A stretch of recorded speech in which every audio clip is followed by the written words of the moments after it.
Ayan, magandang gabi po. Ang ating pong pag-aaral tonight, every morning, mercy awakens us. Kukuhanin po natin yung main verse sa Lamentations chapter 3, verses 22 to 23.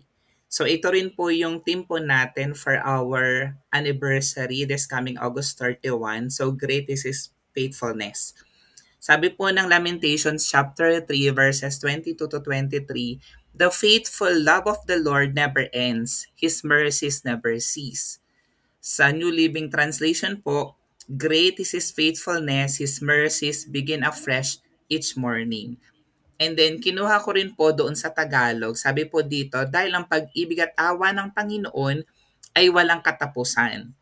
Kaya hindi tayo tuluyang nalipol.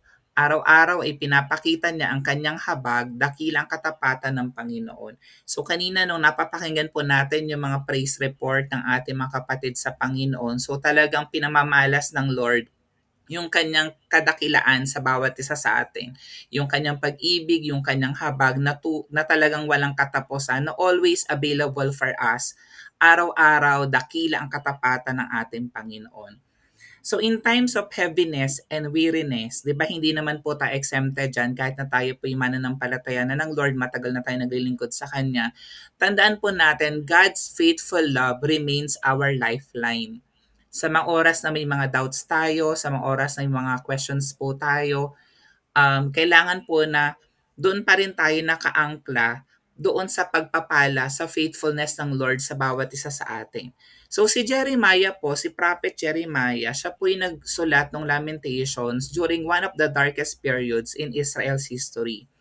But even amid devastation, he found hope in one truth. Sabi niya, the Lord's mercies are new every morning. So ibig sabihin, hindi siya nakatingin doon sa kanyang current situation, pero nakatingin siya sa panibagong bukas na always available to them kasi nga dakila ang Diyos, andun yung habag ng Diyos, ang pag-ibig ng Panginoon. Kaya sabi ko dito, whether we failed yesterday, we doubted today, di ba ganan, hindi tayo exempted dyan sa mga trabaho natin, sa pamilya natin, even in our community, in our church, or fear tomorrow, God's mercy meets us afresh at dawn. So tonight, ire-reflect po natin yung unwavering faithfulness ng Panginoon, and we will pray with boldness birthed by grace of God. So meron po akong tatlong small points na gusto pong i-share sa atin tonight. Number one, mercy that protects us from destruction.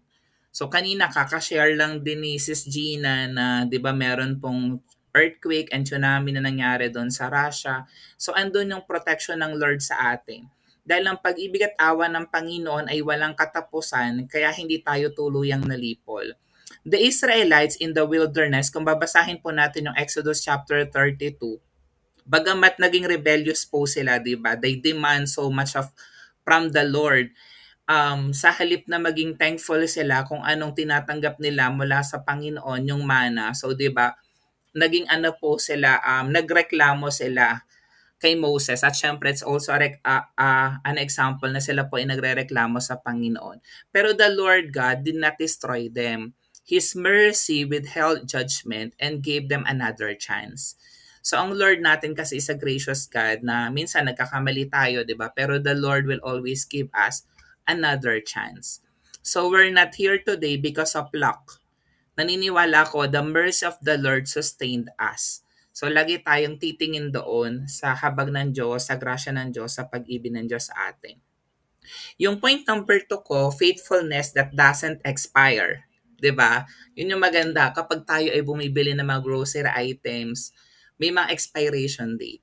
Pero yung kabutihan ng Diyos, yung faithfulness ng Lord sa atin, hindi po yun nag-expire. Yan, example nito yung kay Abraham sa Genesis chapter 15 to 21. Though it took years, God's promise of a son was fulfilled.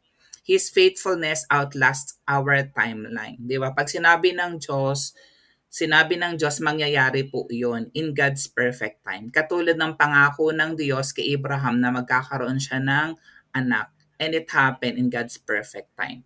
So the Lord God is not only faithful once, He is faithful always. Kasi minsan, kala natin, si Lord kasi biniles na ako, nakuha ko na yung pinagpe-pray ko sa Kanya. Pero always remember, hindi once once lang nagiging faithful ang Lord. He is always faithful.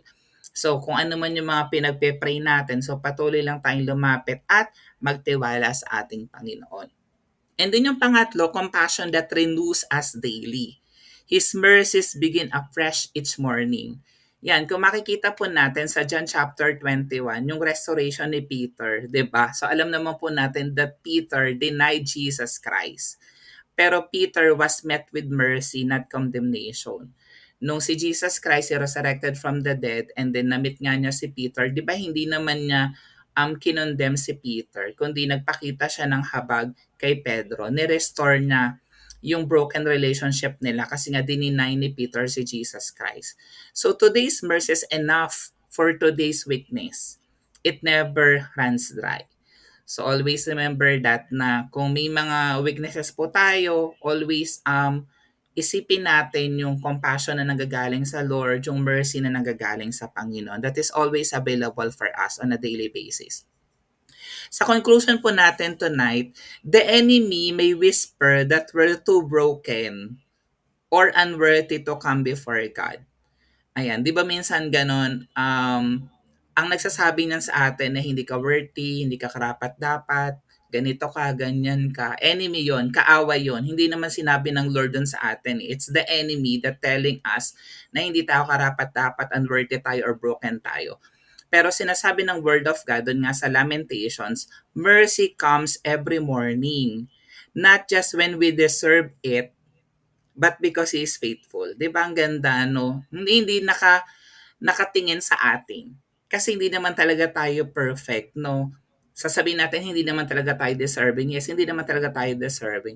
Pero meron tayong Diyos na faithful God. So, doon tayo titingin sa faithfulness ng ating Panginoon. Hindi sa ating mga weaknesses, hindi sa we feel na unworthy, hindi tayo karapat-dapat. Kasi yun po ay nanggagaling sa kaaway.